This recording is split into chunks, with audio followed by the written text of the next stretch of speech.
मौर्य साम्राज्य की स्थापना से लेकर कुषाण वंश के उदय तक प्राचीन भारत के इतिहास की इस यात्रा में आपका स्वागत है।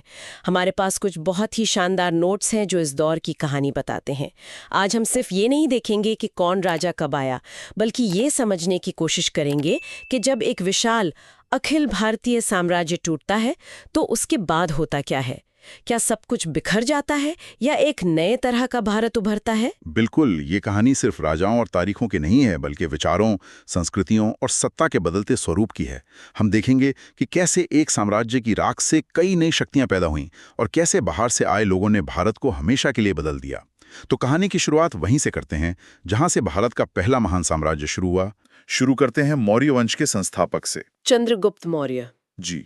इनका समय दिया गया है 322 ईसा पूर्व से 298 ईसा पूर्व। और इन्होंने हराया था धनानंद को, जो नंद वंश के शासक थे। पर ये उन्होंने अकेले नहीं किया। उनके पीछे जो दिमाग था वो थे चाणक्य, कौटिल्य, और बाद में वही प्रधानमंत्री भी बने। हाँ। और नोट्स में चाणक्य के बारे में एक छोटी सी पर बहुत जरूरी बात लिखी है। क्या वो अपमान वाली घटना? वही कि धनानंद के दरबार में उनका अपमान हुआ था और उन्होंने तभी शपथ ली थी कि वो बदला लेंगे। और इसी शपथ को पूरा करने के लिए उन्होंने चंद्रगुप्त को तैयार किया। बिल्कुल। चंद्रगुप्त का जन्म 345 ईसा पूर्व बताया गया है। राजधानी पाटलिपुत्र। और उनकी विरासत, ये लाइन मुझे बहुत दिलचस्प लगी। प्रथम अखिल भारतीय साम्राज्य की स्थापना। ये बहुत बड़ी बात है। पहली बार भारत का इतना बड़ा हिस्सा एक शासन के नीचे आया था। अच्छा, तो ये तो हुई स्थापना की बात। अब आते हैं कुछ प्रमुख घटनाओं पर। हाँ, और यहाँ कुछ बहुत ही मजेदार नाम और उनके स्रोत दिए गए हैं। जैसे कि वृषल। हाँ, वृषल, जिसका मतलब है निम्न कुल, और इसका जिक्र मिलता है विशाखदत्त की मुद्रा राक्षस में। तो मतलब उनकी उत्पत्ति को लेके हमेशा से एक बहस रही है। जी। और दूसरी तरफ यूनानी उन्हें सेंड्रोकॉट्स कहते थे। सेंड्रोकॉट्स, ये उनका ग्रीक नाम था। हाँ, और इसी से जुड़ा है मेगास्थनीज का जिक्र, जिसने इंडिका लिखी थी। मेगास्थनीज वो राजदूत थे, है ना? सही। सेल्यूकस निकेटर के राजदूत थे, जो चंद्रगुप्त के दरबार में आए थे। और इस सेल्यूकस निकेटर के साथ तो चंद्रगुप्त का एक बड़ा युद्ध भी हुआ था। हाँ, हुआ था, और उसमें चंद्रगुप्त की जीत हुई थी। और उस जीत के बाद जो हुआ वो तो और भी दिलचस्प है। मतलब वो संधि। हाँ। नोट्स में लिखा है कि सेल्यूकस निकेटर जो हार गया था, उसने अपनी बेटी कॉर्नेलिया का विवाह चंद्रगुप्त से किया। और यहाँ एक नोट भी लिखा है, this was India's first international marriage. सोचिए, उस जमाने में ये सिर्फ एक शादी नहीं थी, ये एक बहुत बड़ी कूटनीतिक जीत थी। बिल्कुल। और सिर्फ इतना ही नहीं, चंद्रगुप्त को 4 प्रांत भी मिले थे। काबुल, हेरात, कंधार और मकरान। ये तो बहुत ही रणनीतिक इलाके हैं। हाँ, और बदले में चंद्रगुप्त ने उन्हें 500 हाथी दिए थे। अच्छा, अब आते हैं प्रशासन पर। तो जाहिर है प्रधानमंत्री तो चाणक्य ही थे। जी, जिन्हें कौटिल्य या विष्णुगुप्त भी कहा जाता है। और उनकी किताब अर्थशास्त्र, इसके बारे में एक एग्जाम पॉइंट भी दिया गया है। हाँ, ये बहुत जरूरी है कि नाम अर्थशास्त्र है, पर यह किताब राजनीति के बारे में है, इकोनॉमिक्स के बारे में नहीं। ये अक्सर कंफ्यूजन हो जाता है। जी। अच्छा, तो अब चंद्रगुप्त के जीवन के आखिरी दिनों की बात करते हैं। उनके गुरु थे भद्रबाहु। और उन्होंने जीवन के अंतिम दिनों में जैन धर्म अपना लिया था। ये बहुत बड़ी बात है, एक सम्राट सब कुछ छोड़कर जैन धर्म अपना रहा है। हाँ, और उनकी मृत्यु 298 ईसा पूर्व में श्रवणबेलगोला, कर्नाटक में हुई। और मृत्यु की जो विधि थी, संलेखना, मतलब भूख प्यास से प्राण त्यागना। एक सम्राट के लिए ऐसा अंत चुनना सच में असाधारण है। तो चंद्रगुप्त के बाद गद्दी पर कौन बैठा? उनके उत्तराधिकारी? उनके बेटे बिंदुसार, चंद्रगुप्त का उत्तराधिकारी। इनका शासनकाल था 298 ईसा पूर्व से 273 ईसा पूर्व तक। और इनकी माता का नाम था दुर्धरा। स्रोतों में इनके कुछ और नाम भी मिलते हैं ना? जी हाँ, कई नाम हैं, जैसे अमित्रघात। अमित्रघात, इसका मतलब है शत्रु विनाशक। बिल्कुल। और सिर्फ यही नहीं, वायु पुराण में इन्हें वारिसार कहा गया है। अच्छा, वारिसार। और जैन ग्रंथों में सिंहसेन। तो एक ही शासक के कई नाम प्रचलित थे। उनके धर्म के बारे में भी जिक्र है, वो आजीवक संप्रदाय के अनुयायी थे। हाँ, ये उस समय का एक महत्वपूर्ण दार्शनिक मत था। और उनके शासन की एक प्रमुख घटना का भी उल्लेख मिलता है, तक्षशिला का विद्रोह। वही, तक्षशिला में हुए विद्रोह को दबाने के लिए उन्होंने अपने बेटों को भेजा था, पहले सुसीम को और फिर अशोक को। उनके विदेशी संबंधों के बारे में क्या जानकारी है? ये हमेशा से बड़ा दिलचस्प विषय रहा है। हाँ, ये काफी रोचक है। उन्होंने सीरिया के राजा एंटियोकस I से 3 चीजें मांगी थीं। 3 चीजें? सूखे मेवे, मदिरा और तीसरी चीज थी एक दार्शनिक। एक दार्शनिक? ये तो बड़ी असाधारण मांग है ना? लेकिन ये ध्यान रखना महत्वपूर्ण है कि दार्शनिक को भेजा नहीं गया था। यूनानी कानूनों के तहत इसकी इजाजत नहीं थी। ठीक है, तो बिंदुसार के बाद आते हैं इतिहास के सबसे प्रसिद्ध मौर्य शासक अशोक महान। हाँ, अब हम अशोक महान पर आते हैं। पहले उनके प्रारंभिक जीवन की बात करते हैं। उनका शासनकाल 273 ईसा पूर्व से 232 ईसा पूर्व तक था। जी, उनके पिता बिंदुसार और माता सुभद्रांगी थीं। और उनके परिवार के बारे में? उनकी पत्नियों में देवी का जिक्र है, जो उनकी पहली पत्नी थी, और उनके पुत्र थे महेंद्र और पुत्री संघमित्रा। एक और पत्नी का नाम भी है, कारोवाकी। उन्हें उनकी प्रिय पत्नी बताया गया है। हाँ बिल्कुल। और अगर धर्म की बात करें तो उन्होंने बौद्ध धर्म अपनाया था। वो बौद्ध भिक्षु उपगुप्त से बहुत प्रभावित थे। और इसी से जुड़ा उनका एक खास मिशन भी था। जी, उन्होंने अपने बेटे महेंद्र और बेटी संघमित्रा को बौद्ध धर्म के प्रचार के लिए श्रीलंका भेजा था। अब आते हैं अशोक के जीवन के सबसे बड़े मोड़ पर, कलिंग युद्ध और उनका हृदय परिवर्तन।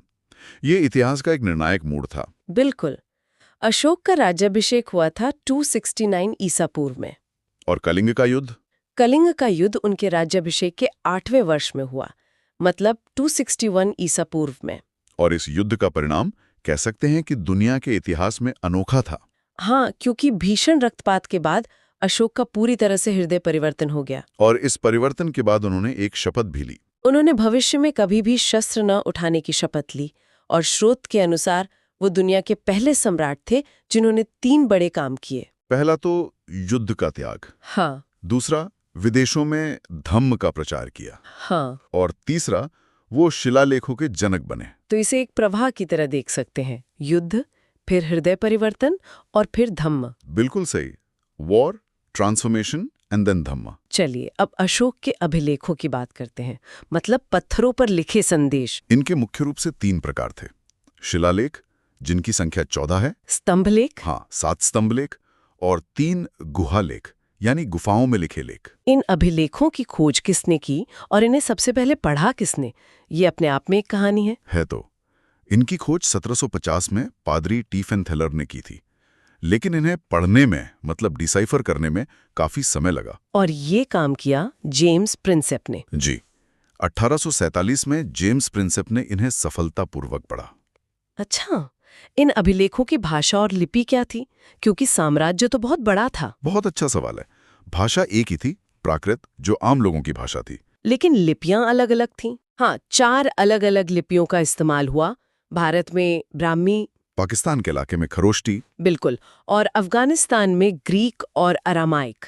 ये दिखाता है कि वो स्थानीय लोगों तक अपनी बात पहुंचाना चाहते थे। अब कुछ प्रमुख शिलालेखों के बारे में जानते हैं, जिन्हें परीक्षा के लिए भी महत्वपूर्ण बताया गया है। हाँ, तो सबसे पहला शिलालेख, इसमें पशु बलि की निंदा की गई है। पहले ही अभिलेख में इतना बड़ा संदेश। जी। फिर 5वां शिलालेख, इसमें धम्म महापात्र की नियुक्ति का जिक्र है। ये धम्म महापात्र कौन थे? ये खास अधिकारी थे जिनका काम धम्म का प्रचार करना और प्रजा की नैतिक देखभाल करना था। अच्छा, फिर 7वां और 8वां शिलालेख? इनमें अशोक की तीर्थ यात्राओं का उल्लेख मिलता है। और अब 13वां शिलालेख? इसे सबसे महत्वपूर्ण बताया गया है। हाँ, क्योंकि इसी में कलिंग युद्ध का पूरा वर्णन है। जी, और अशोक के हृदय परिवर्तन की बात भी इसी में विस्तार से बताई गई है। ये तो एक तरह से एक सम्राट का सार्वजनिक पश्चाताप है। बिल्कुल। और आखिर में 14वां शिलालेख, जिसमें जनता को धार्मिक जीवन जीने की प्रेरणा दी गई है। तो अशोक ने एक ऐसा साम्राज्य बनाने की कोशिश की जो शस्त्र पर नहीं, धर्म पर चले। लेकिन ये कब तक चला? अब हम मौर्योत्तर काल की ओर बढ़ते हैं। हाँ, जिसे ब्राह्मण साम्राज्यों का युग भी कहा गया है। तो मौर्य वंश का अंतिम राजा कौन था? मौर्य वंश का अंतिम राजा था बृहद्रथ, और उनके साथ ही मतलब 137 साल का मौर्य शासन समाप्त हो गया। लेकिन ये अंत, ये शांतिपूर्ण नहीं था। बिल्कुल नहीं, ये एक नाटकीय तख्ता पलट था। बृहद्रथ की हत्या उन्हीं के सेनापति पुष्यमित्र शुंग ने की, और इसी घटना के साथ भारत के राजनीतिक मंच पर ब्राह्मण राजवंशों का उदय हुआ, जिनमें पहला था शुंग वंश, फिर कण्व और उसके बाद दक्कन में सातवाहन। चलिए इसी सिलसिले से कहानी को आगे बढ़ाते हैं। चलिए तो शुरू करते हैं शुंग वंश से। पुष्यमित्र शुंग मतलब एक सेनापति से सम्राट बने, ये अपने आप में एक बड़ी कहानी है। उन्होंने अपनी राजधानी कहाँ बनाई? उन्होंने अपनी राजधानी पाटलिपुत्र से हटाकर मध्य प्रदेश के विदिशा में स्थापित की थी। यह एक रणनीतिक बदलाव था जो सत्ता के केंद्र को गंगा के मैदानों से थोड़ा और मध्य भारत की ओर ले जा रहा था। लेकिन पुष्यमित्र की सबसे बड़ी पहचान उनके एक खास अनुष्ठान से जुड़ी है। आप अश्वमेध यज्ञ की बात कर रही हैं। ये शब्द सुनने में बहुत भव्य लगता है, लेकिन जो लोग इससे परिचित नहीं हैं, उनके लिए इसका क्या मतलब था? एक राजा के लिए ये करवाना इतनी बड़ी बात क्यों थी? देखिए, अश्वमेध यज्ञ सिर्फ एक धार्मिक अनुष्ठान नहीं था, ये शक्ति का एक खुला प्रदर्शन था।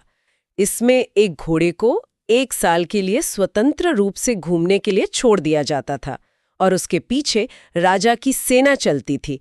घोड़ा जिन जिन राज्यों से गुजरता, वहां के राजा को या तो अधीनता स्वीकार करनी पड़ती थी या फिर युद्ध करना पड़ता था। साल के अंत में घोड़े की बलि दी जाती थी। पुष्यमित्र ने 2 बार ये यज्ञ करवाया, जो इस बात का ऐलान था कि मौर्यों के बाद अब वही चक्रवर्ती सम्राट हैं। और दिलचस्प बात यह है कि इन यज्ञों के पुरोहित कोई और नहीं बल्कि महान व्याकरणविद पतंजलि थे। यह दिखाता है कि उस दौर में राजनीति, धर्म और ज्ञान ये सब कैसे एक दूसरे से जुड़े हुए थे। अच्छा, शुंग वंश का कला में भी कोई योगदान रहा? स्रोतों में भरहुत स्तूप का जिक्र है। हाँ, और ये एक दिलचस्प विरोधाभास है। कई ग्रंथ पुष्यमित्र को बौद्ध धर्म के विरोधी के रूप में दिखाते हैं, लेकिन उन्हीं के शासनकाल में सांची और भरोहत जैसे महान बौद्ध स्तूपों का विस्तार और सौंदर्यीकरण हुआ। भरोहत स्तूप की जो पत्थर की सुंदर वेदिकाएं और तोरण द्वार हैं, वो शुंग काल की ही देन है। ये दिखाता है कि शायद ऐतिहासिक सच्चाई हमारे सोचे हुए खांचों से ज्यादा जटिल होती है। तो शुंग वंश का अंत कैसे हुआ? क्या वो भी उतना ही नाटकीय था जितनी शुरुआत? बिल्कुल, इतिहास खुद को दोहराता है। जैसे पुष्यमित्र ने अपने राजा को मारा था, वैसे ही शुंग वंश के अंतिम राजा देवभूति को उनको उनके ही एक मंत्री वासुदेव कण्व ने मार दिया और इस तरह शुंग वंश की जगह कण्व वंश ने ले ली। तो ये महल की साजिशों का एक पैटर्न सा दिखता है। एक मंत्री अपने राजा को हटाकर खुद राजा बन जाता है।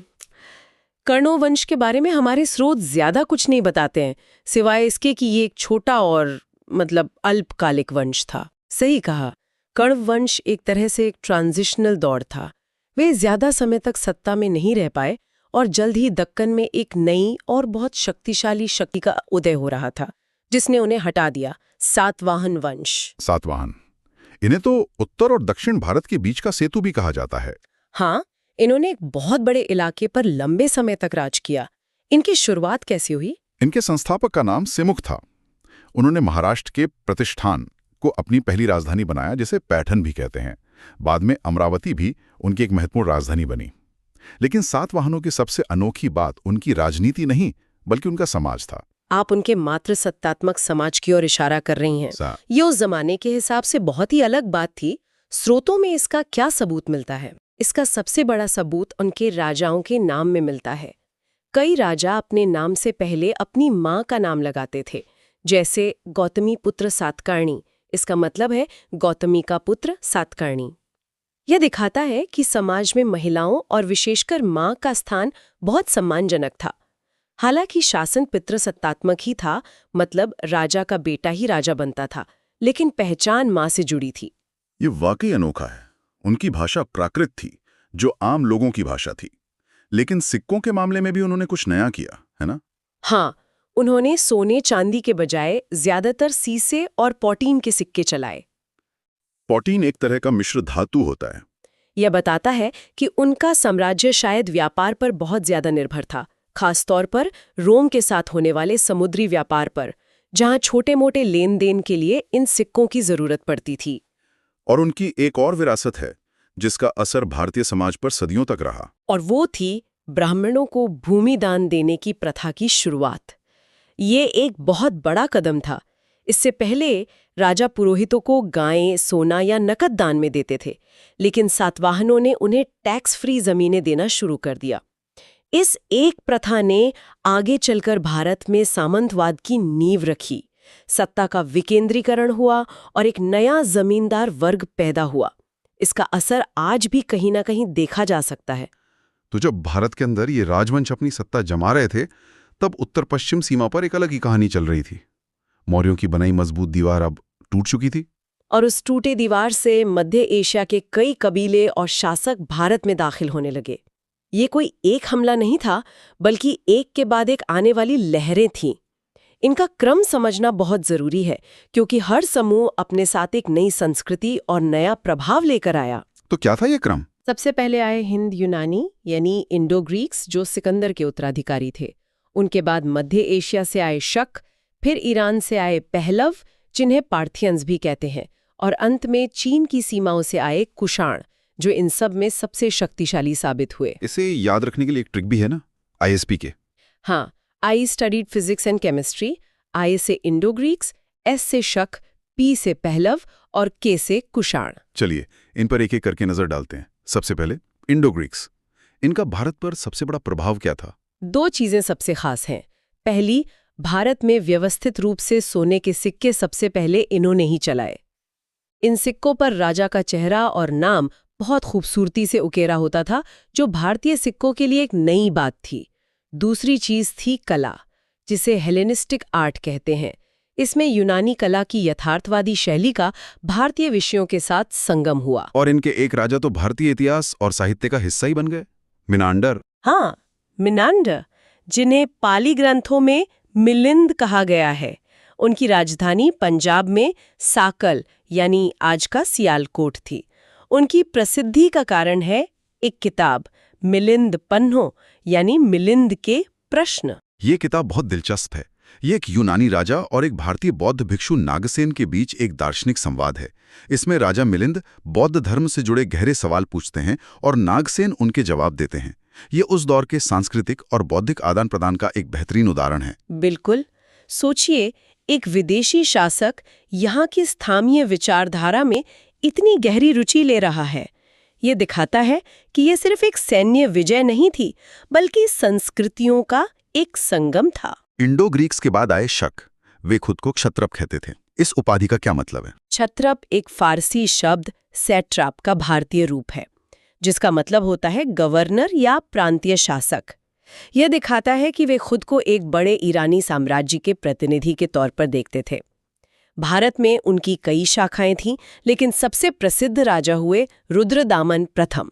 रुद्रदामन का नाम आते ही जूनागढ़ अभिलेख की याद आती है। इसे इतना महत्वपूर्ण क्यों माना जाता है? क्योंकि ये संस्कृत भाषा में लिखा गया पहला बड़ा अभिलेख है। इससे पहले अशोक जैसे सम्राट आम लोगों की भाषा प्राकृत या पाली का इस्तेमाल करते थे। रुद्रदामन ने राजभाषा के तौर पर संस्कृत को चुना, जो एक बहुत बड़ा बदलाव था। यह दिखाता है कि संस्कृत अब सिर्फ धार्मिक ग्रंथों की भाषा न रहकर राजकाज और प्रशासन की भाषा भी बन रही थी। इसी अभिलेख से हमें पता चलता है कि उन्होंने सुदर्शन झील का पुनर्निर्माण करवाया था, जिसे मौर्यों ने बनवाया था। और अब आते हैं आक्रमणकारियों की इस लहर के आखिरी और सबसे ताकतवर समूह पर, कुषाण। स्रोत बताते हैं कि ये चीन से आए यूची जनजाति के लोग थे। हाँ, वे मध्य एशिया के घुमंतू कबीले थे, जिन्हें चीन से खदेड़ दिया गया था। भारत में इस वंश की नींव कुजुल कडफिसेस ने रखी, लेकिन वो सिर्फ एक शुरुआत थी। असली खेल तो तब शुरू हुआ जब विम कडफिसेस गद्दी पर बैठे। उन्हें इस वंश का वास्तविक संस्थापक क्यों कहा जाता है? क्योंकि उन्होंने कुषाण साम्राज्य को आर्थिक रूप से बेहद मजबूत बनाया। विम कडफिसेस ने भारत में बड़े पैमाने पर और सबसे शुद्ध सोने के सिक्के चलाए। लेकिन इस वंश का सबसे बड़ा नाम है कनिष्क। कनिष्क यकीनन इस युग के सबसे महत्वपूर्ण शासकों में से एक थे। 78 ईस्वी में जब वे गद्दी पर बैठे तो उन्होंने एक नए कैलेंडर की शुरुआत की, जिसे शक संवत कहते हैं। और यही वो कैलेंडर है जिसे आज भारत सरकार अपने राष्ट्रीय संवत के रूप में इस्तेमाल करती है। वाह, मतलब हमारे राष्ट्रीय कैलेंडर की जड़ें एक कुषाण राजा से जुड़ी हैं। ये तो अद्भुत है। बिल्कुल। कनिष्क बौद्ध धर्म के महान संरक्षक थे। उन्हीं के समय में कश्मीर के कुंडलवन में चौथी बौद्ध संगीति हुई, जहां बौद्ध धर्म 2 हिस्सों हीनयान और महायान में बट गया। उनके दरबार में अश्वघोष जैसे महान कवि और चरक जैसे महान चिकित्सक थे, जिन्होंने चरक संहिता लिखी, जो आयुर्वेद का एक फाउंडेशनल टेक्स्ट है। गांधार और मथुरा कला उनके समय में अपने चरम पर थी। कनिष्क का साम्राज्य सिल्क रूट के एक बड़े हिस्से को कंट्रोल करता था, जिससे भारत बहुत समृद्ध हुआ। तो मौर्यों के केंद्रीकृत साम्राज्य से लेकर उसके बिखरने, फिर छोटे छोटे भारतीय राजवंशों के उभरने और आखिर में विदेशी शासकों के आने तक, जिन्होंने भारत को ही अपना घर बना लिया, हमने एक लंबा सफर तय किया है। ये पूरी यात्रा दिखाती है कि प्राचीन भारत कोई शांत या स्थिर जगह नहीं था। ये एक ऐसा मंच था जिस पर लगातार नए नाटक खेले जा रहे थे। विजय, विलय और सांस्कृतिक संगम का एक चक्र हमेशा चलता रहता था। मौर्यों ने धर्म को अपनाया, हिंद यूनानियों ने कला को नया रूप दिया और कुषाणों ने एक नए युग की शुरुआत की। ये हमें सोचने के लिए एक सवाल के साथ छोड़ जाता है। सत्ता और संस्कृति के इस निरंतर मंथन ने क्या अंततः उस उपमहाद्वीप की उस जटिल और बहुरंगी पहचान को गढ़ा है जिसे हम आज देखते हैं?